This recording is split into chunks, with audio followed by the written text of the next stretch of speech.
안녕하십니까. 여러분의 친구 반극도입니다. 깜짝 놀라셨죠? 저는 지난 4월 1일자로 우리 회장님의 부름을 받고 오늘 이 자리에 섰습니다. 갑자기 저에게 한 30분간 강의를 해달라 그래서 깜짝 놀랐습니다. 그렇지만은 제가 용기를 냈습니다. 무엇을 얘기할까? 한참 고민을 했습니다. 그래도 제가 책을 10권이나 썼는데 내 이야기를 좀 들려드려야 되겠다, 이런 생각을 했습니다. 세상에서 가장 유일한 이야기, 딱 하나밖에 없는 이야기, 그게 자신에 대한 이야기입니다. 제가 오늘 우리 친구들한테 이야기해 드릴 것도 바로 그것인데, 왜냐하면은 제 얘기가 우리 친구들의 얘기이기 때문입니다. 아마 제 얘기를 들으면서 친구들도 함께 공감하리라고 생각합니다. 자, 용기를 한번 낼 수 있도록 박수 한번 부탁드리겠습니다.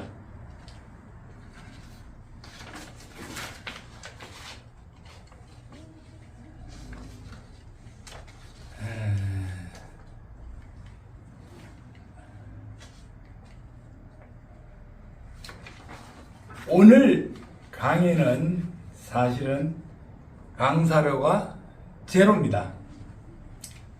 그런데 제 스스로 생각해도 이 강사료가 하나도 없는 게 조금 찜찜했어요. 그래서 제가 강사료를 제 자신한테 30만 원을 드리기로 했습니다. 그 30만 원을 제가 오늘 질문을 했을 때 답변을 잘하는 학생들한테 조금씩 나눠드리겠습니다. 첫 번째 질문입니다. 20대 여성이 가장 좋아하는 신랑감 아시는 분? 저기 1번 사모님 말해보세요. 살짝 답변을 보여드려야 되겠지, 그죠? 프로 축구 선수, 프로 야구 선수. 맞습니다. 그런데 이 문제는 연습입니다. 자, 진짜 문제 나갑니다. 그러면 왜 20대 여성들이 프로 축구 선수와 프로 야구 선수를 제일 좋아할까요? 답은 여러 가지 있는데, 강사가 의도하는 답에 가장 충실한 사람한테 선물을 드리겠습니다.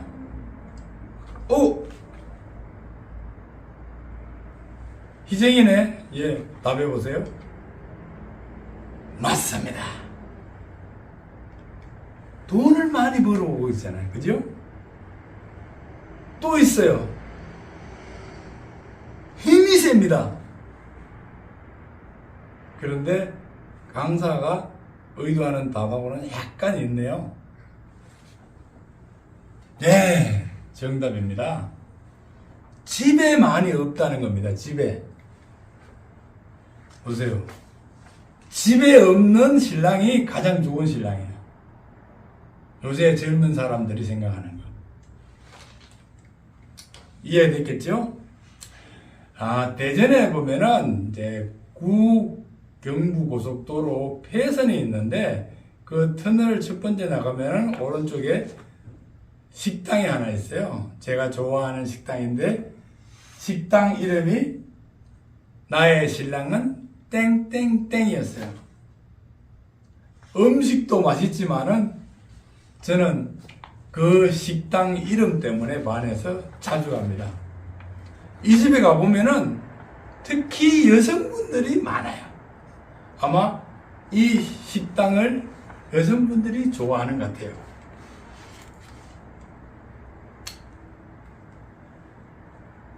우리 아버지는 젊었을 때 정말 일을 열심히 하셨는 것 같아요. 동네 사람들이 우리 아버지 별명을 뿌시락 땡땡, 아버지 어릴 때 부르던 이름은 성자 만자인데 뿌시락 성만이었어요. 처음에는 그 소리가 듣기 싫었는데 나중에 얘기 들어보니까 하루에 나무를 11점씩 한다는 거예요. 뿌시락 하면은 한 점씩 오니까. 그래서 별명이 뿌시락 성만이었습니다. 참 열심히 사셨던 우리 아버지는 훌륭한 나무꾼이었습니다. 지금 생각해봐도.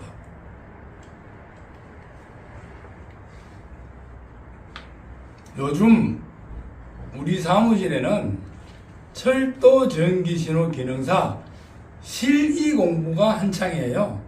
지난 4월 말부터 시작해서 5월 말까지 한 달 조금 더 하는데 매일, 그래서 저는 주말이 요즘 없습니다. 토요일, 일요일 계속 사무실에 나가고 있는데 그래도 조금 바빠요. 그래서 바쁠 때는 아들을 불러. 야, 아들아, 나 좀 도와줘. 뭐 별건 아니고 근데 재료를 챙겨서 정리하고 필요한 사람한테 드리는 거. 잠깐 반나절 정도 일하면 돼. 아들이 부르면 꼭 뛰어와요. 첫날에 왔을 때 이제 재료를 정리해서 보내고 그래서 제가 집에 간 후에는 알바비를 꼭 드려요. 그런데 며느리한테 보내죠. 첫날에 2시간 일하고 20만 원을 딱 보내드렸더니 우리 며느리가 아버지 다음 주에도 또 보낼게요. 이렇게 문자가 온 거야. 감사합니다. 다음 주에 또 보낼게요. 그래서 제가 이렇게 답변을 요 아까 봤던 요 그림 딱 보내면서 야, 신랑은 말이야 뭐니 해도 나무 잘하는 사람 최고야. 나무꾼이 가장 좋은 신랑이야. 그랬더니 우리 며느리 최고예요 하고 문자를 보냈습니다. 여러분, 나무 잘해오는 신랑이 최고 신랑이에요. 그렇죠? 저는 매일 아침에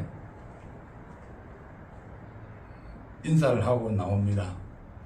집사람이 눈 떴을 때는 내가 집사람한테 얘기하고 없을 때는 지금은 하늘나라 같지만은 우리 집 강아지한테 아빠 오늘 나무하러 갔다 온다.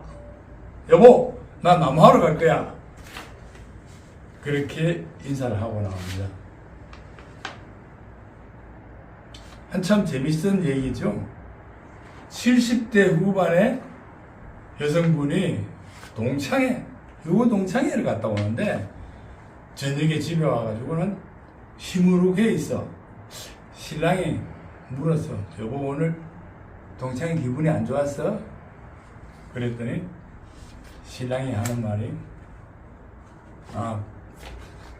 밥을 차려놓고 부인이 하는 말이 여보, 내가 오늘 동창회를 갔는데 다들 2차 간다고 난리인데 기분이 좋아 난리인데 나하고 숙자하고만 집에 왔어. 왜 왔는 줄 알아? 당신 밥 때문에. 신랑 살아있는 사람은 나랑 숙자랑 둘밖에 없었어. 참 서글픈 얘기죠, 그죠? 우리 여기 사모님도 그렇습니까?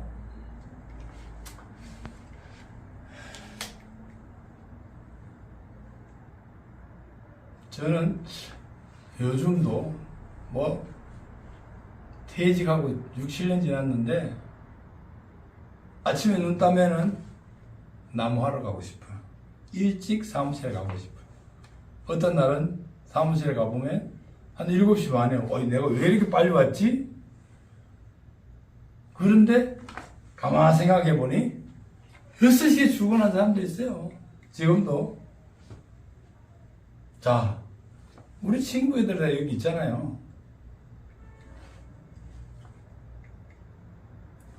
서동설 사장님은 저보다 훨씬 빠른 6시 초반에 집을 나섭니다. 제가 알기로는 17년 됐어요. 하루도 빠짐없이. 정말 훌륭한 나무꾼이잖아요. 박수 한번 쳐주세요. 진짜 세상에서 가장 일 잘하는 나무꾼이 여기 있지 않습니까? 그죠? 여기에 있는 우리 나무꾼들을 위해서 박수 한번 쳐주세요. 은퇴 후에도 한 사람도 돈을 안 벌어 오는 사람이 없어요. 자, 여기서 질문 나갑니다. 여기는 남성들만 답변해 주세요. 우리가 졸업여행을 제주도를 갔는데 그 사진 찍은 장소가 어디지 아시는 분? 예, 정남철 학생 답변해 주세요. 맞습니다. 박수 쳐주세요. 여기까지 나의 신랑은 나무꾼이 최고다 라는 얘기였습니다. 두 번째 이야기입니다. 진짜 지금부터는 제 얘기입니다. 살아보니까 66년간을 살아보니까 역시 사람은 오르락 내리락 했습니다. 여기에 있는 그림과 같이 이게 보온 지나가는 말티즈라는데 가을에 단풍이 아주 아름답죠. 그렇지만 쟤를 올라가고 내려가면 꼬부랑 길을 걸어갑니다. 제 인생의 내리막길, 오르막길 한번 살펴보려고 합니다. 오르막길은 잠깐 얘기하고 내리막길 위주로 이야기를 해드릴게요. 요즘 주식이 핫하잖아요. 7,000포인트 이상 올라갔다고 난리인데 저도 2021년도에 투자를 했어요. 퇴직금 조금 있는 거에 투자를 했는데 2024년까지인가요? 5년까지, 작년까지 주식 계좌를 열어보지 않았어요. 하도 마이너스가 많이 나서 50% 이하까지 내려갔었어요. 그런데 희망이 좀 있더라고.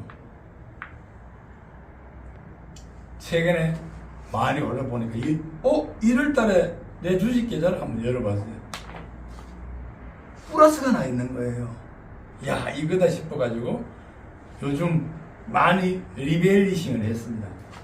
그 중에 유독 한 가지, 이 주식을 내가 팔지 않고 기다리고 있는 거는 기억하려고, 이런 거 하면 안 된다.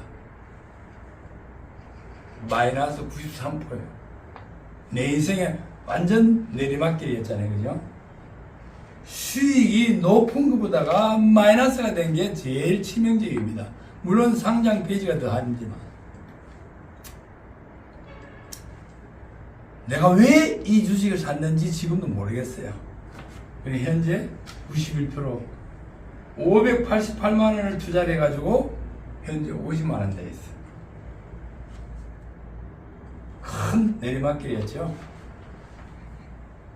친구들이 나한테 박수를 막 쳐줬을 때 제가 퇴직하고 자회사 갔을 때예요. 그런데 임기 딱 1년을 남겨놓고 제가 잘렸어요. 다름 아닌 직원, 계약직 직원, 일용직 한 명 채용했는 그게 탈이 나서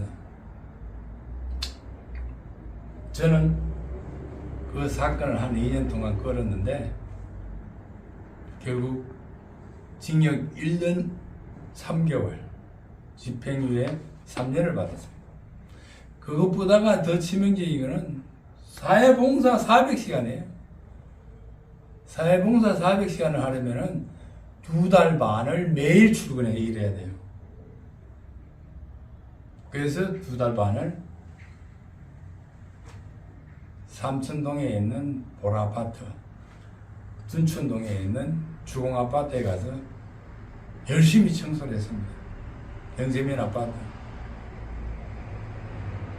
근데 거기까지 오기가 너무 힘들었어요, 사실은.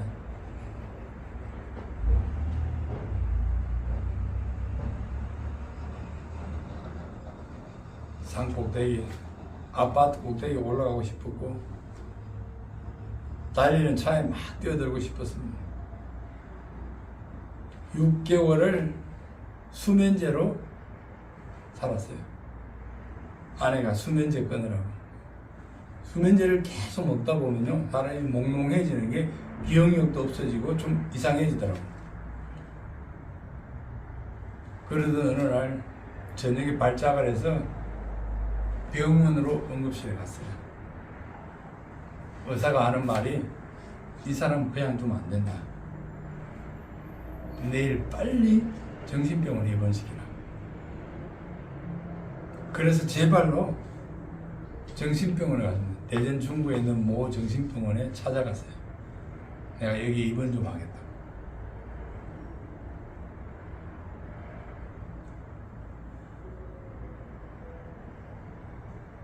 정신병원은 그야말로 지옥이었어요.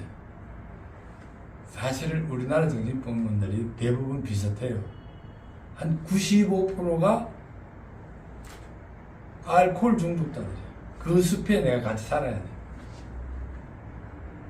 저같이 정신적인 트라우마가 있어서 온 사람은 한 5%, 많아야 10% 정도가 안 되더라고요. 저녁을 먹고 나면은 약을 하나 딱 줘요. 그게 뭐냐? 수면제였어요. 푹 잘 수 있도록 자고 아침 4시, 5시 되면 막 시끄러워요. 3일을 버티고 4일을 버텨봤는데 도저히 못 이겼더라고요. 그래서 내가 나가겠다고 퇴원 신청을 했더니 마침 퇴원을 해줬어요. 그래서 4일 만에 내가 거기서 탈출을 했습니다. 진짜 어려울 때는 사람을 보기 싫었어요. 모자를 쓰고 덮어 쓰고 길을 걷기도 하고. 그때 나를 위로한다고 찾아온 친구가 대전에 있는 내 친구들이었어요. 밥도 같이 먹어주고, 우리 옆 박영은 친구는 나랑 같이 같은 변도 걸어주고, 그게 지금 머릿속에 생생해요. 아, 내가 어려울 때 친구가 있었구나. 우리 친구들 정말 고마웠습니다. 참 안 좋은 일들은 많았어요. 그때요, 아파트 화재까지 나더라고요. 우리 집에 화재 났었어요. 자, 참 잘 나갔죠, 저는. 철도 공무원에 대해서 제가 아마 가장 빨리 수장을 나갔을 거예요. 일반직 수장이 못 나가는 것을 제가 부당하다고 제의를 해서 첫 번째를 나가게 됐어요. 그게 87년도에, 89년도, 10년도에, 이 90년도에 또 분소장이 됐어요. 아마 제가 제일 빨리 그렇게 했을 거예요. 가서 몇 달 안 됐는데 사고가 나버렸어요. 우리 직원이 감전을 당해버렸어요. 전임장에. 한 달 만에 돌아가셨어요. 저는 지휘 책임자로서 입건이 되어버렸어요. 그래서 그걸 또 재판을 받았어요. 제가 그 이후로 영주지방청에 발령을 받았는데 제 몸무게가 지금 현재 80kg인데 그또 57kg까지 빠졌어요.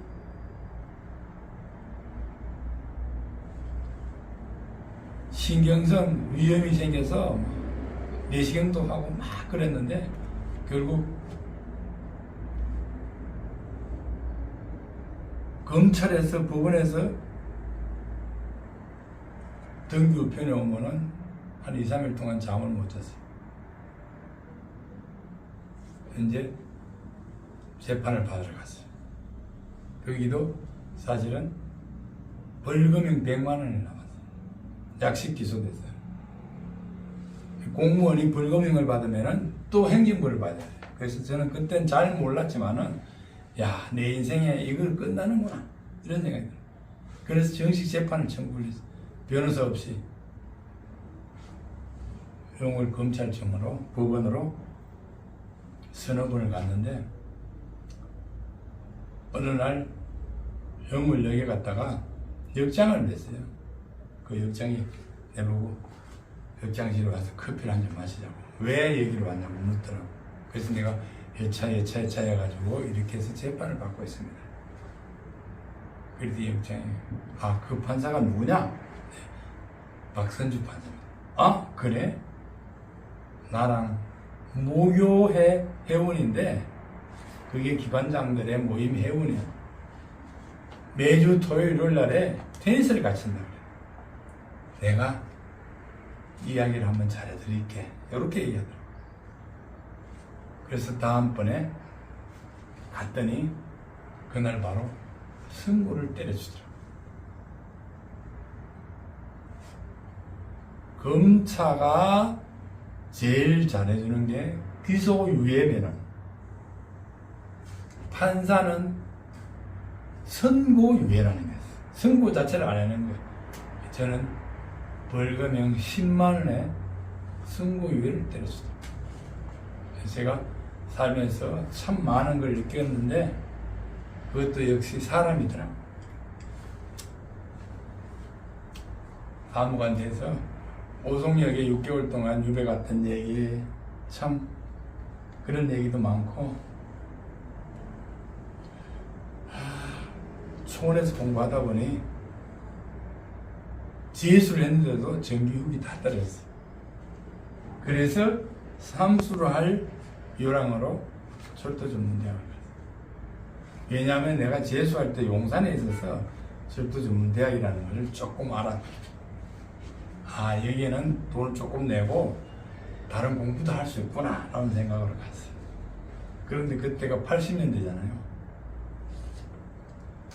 한참 데모할 때 어쩌다 보니 그냥 2학년이 지나가고 졸업을 할 때 됐어요. 저는 졸업할 때 또 힘들었어요. 여기 친구들도 알지만은 우리 김상현 친구가 내가 조금 힘들다는 걸 알고 자기 동네에 있는 초등학교 학생들한테 과외를 붙였어요. 그 과외를 몇 달을 했는데 전국 대학생 과외 금지가 딱 떨어졌어요. 그래서 할 수 없이 한남동에 와가지고 다시 자취를 하면서 신문 배달을 하고 시험지 배달을 하고 이렇게 살았어요. 그때 졸업 두세 달 남겨놓고 계력성 엉망에 막 걸려가지고 철두병원에 입원을 하게 됐어요. 어머니가 그때 처음 수구를 왔었어요. 내가 힘들 때 그래도 어머니가 있구나. 우리 서울에 있는 이모도 가서 나를 위해주고. 그래서 제가 참 11월 달에 퇴원을 해가지고 한 2달 정도 공부를 해가지고 배치를 받았어요. 사실 아마 제가 하기는 안 됐지만 거의 꼴찌를 배치했을 거예요. 참 공부를 못 해가지는데 제가 요즘 신호협회 강의를 가고 있는데 지난번에 신호협회장하고 점심을 먹을 기회가 있어요. 그러더니 협회장이 하는 말이 나는 공부를 못 해가지고 지금 75세인데도 공급받고 법카 쓰고 다닌다. 그 얘기 뭐냐면 전수부에 입학을 할 때 480명을 모집했는데 80명 이렇게 잘랐대요. 1지망, 2지망, 3지망.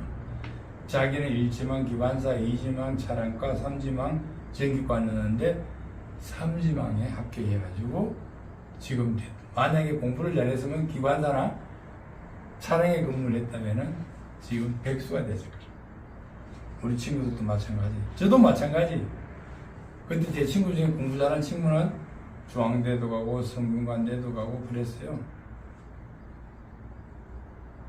저는 공부 못해가지고 철도전문대학 나왔는데 결국 현재는 제가 가장 부러워하는 대상이 됐습니다. 잘 나갔지만은 참 마지막에는 한 11년간 처장을 했어요. 결국 내가 원래 처장 한 2, 3년, 3, 4년 하다가 위에 실단 본부장을 가야 되는데 참 운이 없게도 그게 나한테는 안 오더라고. 내가 너무 빨리 올라가는 것 같아요. 빠른 높은 데 올라가 있으면은 바람이 많이 흔들린다 그러잖아요. 그래서 결국은 빨리 가는 게 옳은 길이 아니다. 빨리 가는 게 좋은 게 아니다. 그런 생각을 많이 가졌어요. 그래서 제가 마지막에 명퇴를 하려고 딱 했는데 인사운영처장이 좀 기다려보라고. 갈 자리가 하나 있다고 이러면서. 그래서 제가 자회사를 가게 된 거예요. 자, 이제 오르막길 몇 가지 간단하게 말해요. 제가 투자를 했는데 엊그제 열어보니까 5년 정도 됐는데 이렇게 올랐는 게 있더라고요. 오늘 보니까 한 280 정도 됐어요. 245만 원을 넣었는데 855만 원. 지금 900몇만 원 됐어요. 참 투자를 잘했죠, 그죠? 중학교까지는 공부를 잘했어요. 우등산까지 받았으니까. 자,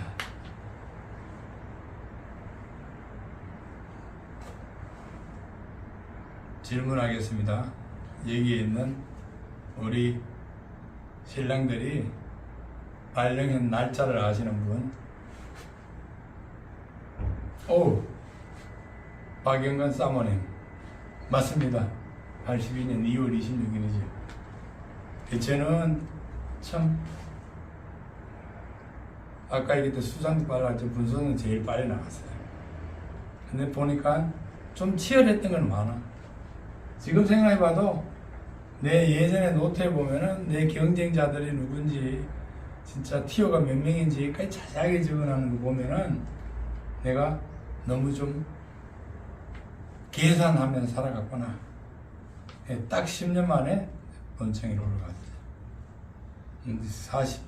2001년도에 제가 이제 사무관이 되고 첫 번째 했는 게 이제 KTX 개통, 그 다음에 금강산 개성 1급을 2010년도에 했습니다. 제가 요 하기 전에 자라면수 엔지니어링 회사에 가 있었는데 딱 3년 반을 근무하다 그만두고 나왔어요. 왜 잘 나가는데 그만두냐? 제가 요거라도 이야기할 수 있는 기회가 될 수 있다 싶었어요. 3년 반 만에 188억 수주를 했어요. 철도 사업 부분. 지금 생각해도 상당한 기적이야. 그걸 나와서 보니까 요러한 사유 때문에 그렇더라 라는 것을 내 나름대로 분석을 했습니다.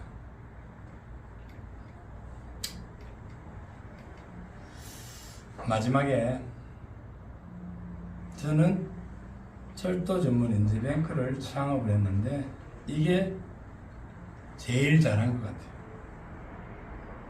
일단은 돈 하나도 안 들이고 하겠다. 잘하면서 엔지니어링 사장이 도와줬어요. 사무실도 운영비도 여러 가지 다 좋아졌어요. 그래서 무일푼하게 할 수 있어요. 이 컨셉은 뭐냐면은 여러분도 알다시피 경영수첩 관리예요. 이 경영수첩을 잘 관리해서 필요로 하는 회사에다가 매칭을 시켜주는, 취업시켜주는, 그러니까 기술자 헤드헌팅이죠. 그런데 경영수첩 관리하다 보니 자격증이 없는 사람이 많아. 근데 가장 쉽게 딸 수 있는 게 뭐냐 보니 기능사야. 그 기능사를 위해서 교재를 만들었어. 그 출판사를 먼저 만들었지만 그래서 출판 업무를 같이 하게 되는 교재를 만들고 출판하고 그거를 위해서 자격증 시험을 보고 그 자격증 시험 본 사람을 다시 매칭을 시켜주고 그러다 보니까 현재 한 220명 정도 매칭을 시켜드렸는데 그 내부 안에서 흐름이 생기는 거예요. 또 매칭된 회사가 나한테 요청을 해요. 일을 해달라고. 그래서 일도 지금 계속 할 수 있도록 하는 이런 구조가 됐습니다. 사실 작년 하반기부터 이제 자리를 잡기 시작했습니다. 여기까지는 제 인생의 요지경 이런 얘기고, 자, 세 번째 얘기입니다. 우리는 100세까지 살아야 하잖아요. 기대 수명, 이게 평균 수명인데 우리 때 나이를 딱 재보니까 내가 이거 일반인들한테 강의할 때 많이 듣던 자료예요. 100세에다가 내 나이를 넣으면은 34세가 나오는데 여기에 넣으면은 98.4세. 우리 여기 있는 모든 친구들이 한 요쯤 사는 100세쯤 사는 거예요. 내가 살고 싶어서 하는 게 아니에요. 시대가 이렇게 흐르게 하는 거예요. 자, 100세 사는 우리는 어떻게 살아야 되는가? 한번 좀 생각해 보자는 거.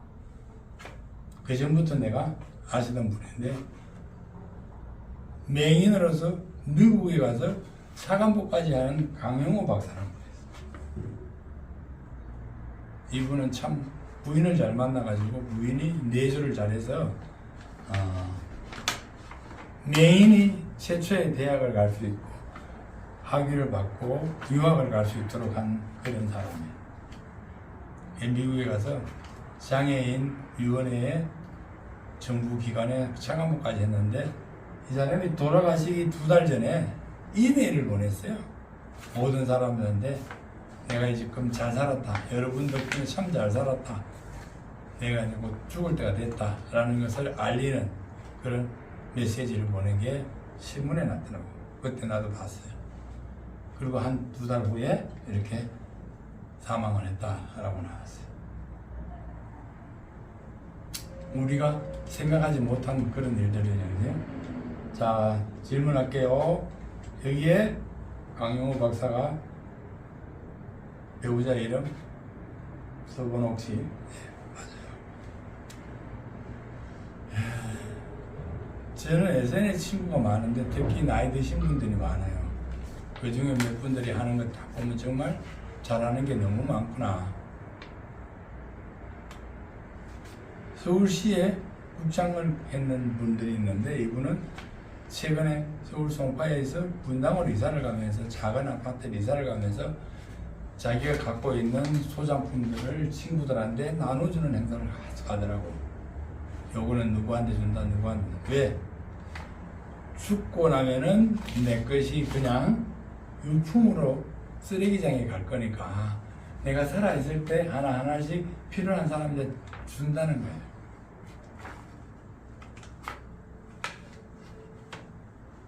며칠 전에 보은에 한번 갔는데 그것도 우리 이제 모임 때문에 김상문 회장이 보은에서 중학교밖에 안 나온 사람인데 돈을 많이 벌었어. 그래서 보은 시내 가보면은 시장 안에 건물을 가볍게 지었어요. 문화센터를. 그래서 그걸 기증을 한 거예요. 물론 재단을 만들어서 운영을 하고 있는데 그거를 200몇 억 들어가야 하고 그 다음에 운영비를 계속 지원해 주고 그래서 요즘 한 달에 한 번씩 문화활동을 하고 있어요. 이런 분들도 참 밑을 안 하는 거예요. 나랑 같이 공부했는 안희주라고 하는 아들인데 이분이 2010년도쯤 돼서 내한테 전화가 왔어요. 박물관장 이름을 좀 알고 싶다고 했더라고요. 그래서 보내줬더니 자기 아버지가 예전에 철도에 있을 때 이분이 교통부 장관 수자원공사 사장을 했는데 모았던 철도 유품들을 전부 기증을 하고 싶다고 이렇게 해서 한 적이 있습니다. 우리는 100년을 살잖아요. 그런데 이 비자나무는 1000년을 산다 그래요. 엊그제 제가 제주도에 갔다 왔어요. 이 천년 비자나무를 한번 안아보고 왔는데 참 인간의 수명은 긴 것 같은데 천년에 비하면은 참 짧은 거잖아요, 그죠? 죽을 때 후회하지 않는 것 이런 것들이 있는데 한번 읽어봤으면 좋겠습니다. 주식 투자를 해서 돈을 제일 많이 번 분이 워렌 버핏이잖아요. 이분이 남긴 말이 참 많은데 지금 95세예요. 잠자는 동안에 돈이 들어오는 방법을 찾아내지 못한다면 당신은 죽을 때까지 일을 할 것이다. 10년 동안 보유하지 않을 주식은 단 10분도 갖지 마라. 제가 이야기하고자 하는 것은 이분이 현재 82조를 기부를 했어. 또 어떤 자료에 보니까 하더라고요. 지금 현재 221조의 자산을 가지고 있는데 어떤 젊은이가 그 자산이 탐나서 물었대요. 어떻게 하면 그 돈을 벌냐. 막 그렇게 워렌 버핏이 제안을 했어요. 내가 갖고 있는 재산을 다 젊은이한테 줄 테니까 당신 나이를 낳으라고. 그랬더니 젊은이가 거절했더래요. 뭡니까? 221조의 재산 부담도 더 중요한 게 젊음이고 나이라는 거예요.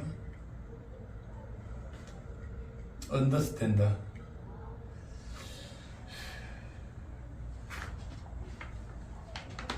저희 어머니는 94세인데 지금 현재 시골에서 주간보호센터를 다니고 있어요.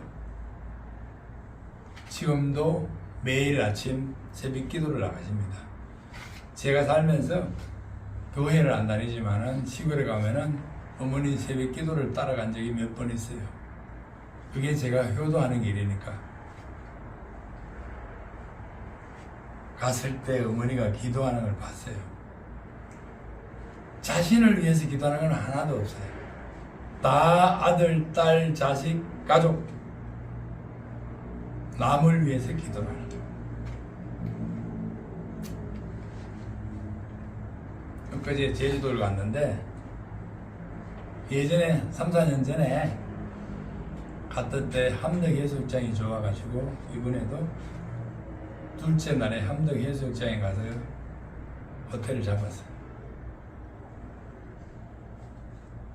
가보니까 앞에 바다에 모래가 쫙 있는 게 참 좋아요. 그래서 내가 맨발 걷기를 하고 들어와서 그 다음날 새벽에 다시 나가라고 쳐다봤더니 물이 꽉 찬 거야. 그래도 제 의지가 있기 때문에 요 모서리에 조금 그럴 수 있구나 싶어서 나갔습니다. 꽤 몇 발 돌았는데 한 1000보 정도 걸었던가요? 앞에 있는 돌부리를 차서 왼쪽 발이 피가 나고 말았어요. 그래서 쩔뚝쩔뚝하고 집에 딱 들어왔는데 요게 그 사진입니다. 우리 집 사람이 사진을 찍어서 재미나게 하는데 물어 이게 어떤 상태냐고 물었더니 좋지 않는 상태로 빨리 약을 받고 병원에 가라고. 그의 아내가 뛰어가서 프론트에 가서 약을 가져와서 저를 발라줬어요. 그래서 제가 그걸 보고 쪼매난 글을 썼죠. 아내가 아니고 오늘은 천사고 어머니고 하나님이다. 내가 왜 이런 얘기 하냐니까 내가 교회에 은혜 갔을 때 목사님이 하는 말씀 들었어요. 하나님은 각 가정마다에 하나님을 내려보내서 가정을 잘 다스리고 싶은데 하나님은 유일하고 하나밖에 없어서 그래서 가정에는 하나님 대신 어머니를 내려보냈었다. 여기 있는 우리 사모님들이 다 어머니잖아요. 그래서 여기 있는 어머니들이 다 하나님이라는 거예요.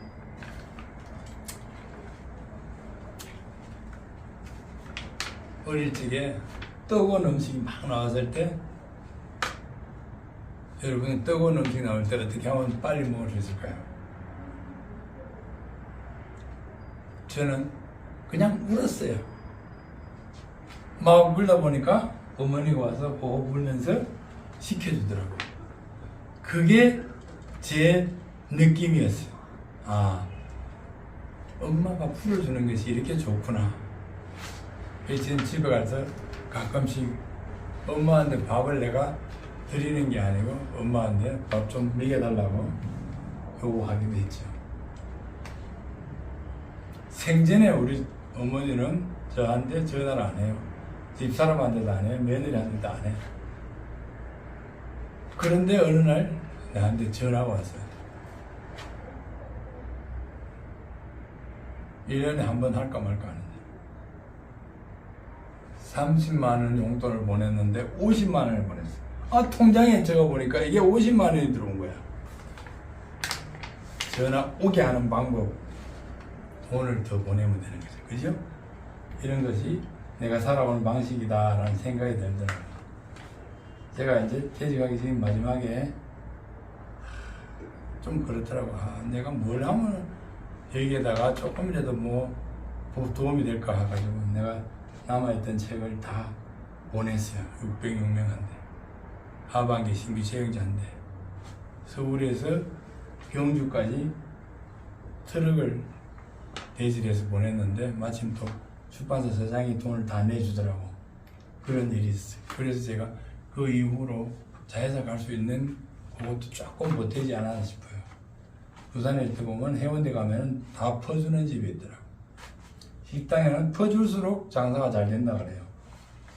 저는 골프장에 갔을 때 원래는 버디를 딱 한 번 했는데 할 때마다 저는 그래요.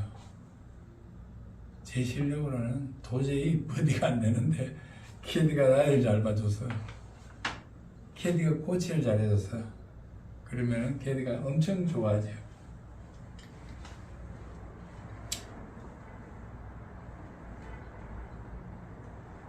작년 8월달까지 방영됐던 독수리 오행제라는 드라마인데 여기에 보면은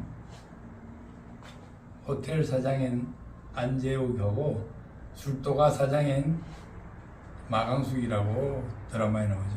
사랑하는 이야기. 둘 다 이제 나이 이제 50이 넘어서 사랑하는 얘기예요. 그래서 프로포즈를 딱 하게 되는데 이 안재욱이가 어떻게 하면 멋지게 프로포즈를 할까 고민을 해. 그런 장면이 여기 나와 있어요. 결국은 마강숙이가 프로포즈를 딱 멋지게 하는가. 남자만 프로포즈 하는 법이 없잖아요. 여자도 이렇게 잘할 수 있다. 요걸 얘기를 한 거예요. 마강숙의 본명이 누굽니까? 지구는 계속 진화하고 있잖아요. 그죠? 지구 역사가 얼마나 된 줄 아십니까? 예, 47억 년. 47억 년. 자세히 보면 나와 있어요, 여기에. 46억 년. 여기에 인류는 실제로 BC 7만 년 전에 나온 거야. 태어난 거야. 그러면 1533분의 1 그 사이에 지구가 인류가 태어나서 지금 살고 있는데 지구가 5번 망했더라고. 대멸망을 했더라고. 여기에 있는 식물, 동식물들이 다 죽으면서 다시 태어나고 다시 태어나고. 왜 요즘 환경오염이 돼서 지구가 망한다고 난리잖아요. 이거는 자연현상이에요. 어찌 보면은. 다시 망하면 새로운 종이 또 태어나는 거예요.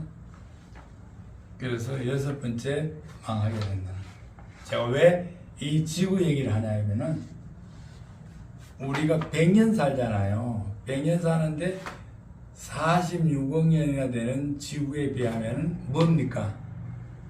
아주 작은 순간이고 아주 작은 티끌이잖아요. 그죠? 제가 어렸을 때, 제가 지난번에 아까 얘기했듯이 진짜 힘들었을 때 금산에 있는 청장님이 나를 불렀어요. 갔더니 바퀴 골프를 하자고 한 2바퀴를 돌고 시장에 가서 점심을 사주더라고.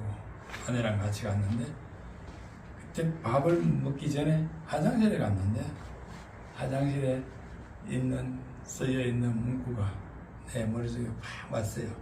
요 내용하고 다르지만은 비슷한 내용입니다.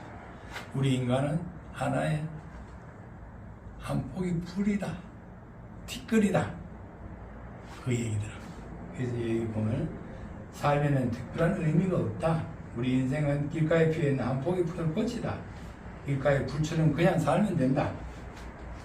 길가에 피어있는 한 폭이 들꽃처럼 존재라는 것을 자각한다면 인생이 그렇게 자유롭다. 굳이 아웅다웅 하지 않아도 된다는 겁니다.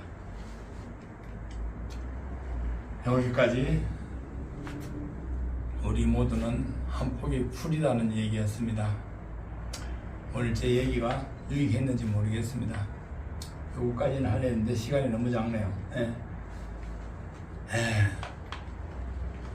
마무리해보면은 나의 신랑들은 모두 훌륭한 나무꾼이었다. 인생은 계속 오르락내리락하는 요지경이다. 죽기 전에는 아낌없이 줘야 된다. 그리고 역지사지로 살아가는 게 제일 가장 좋더라. 우리는 한 폭이 풀이다. 그리고 60세부터 다시 시작한다. 그런 내용이었습니다. 유익했으면은 큰 박수를 부탁드립니다.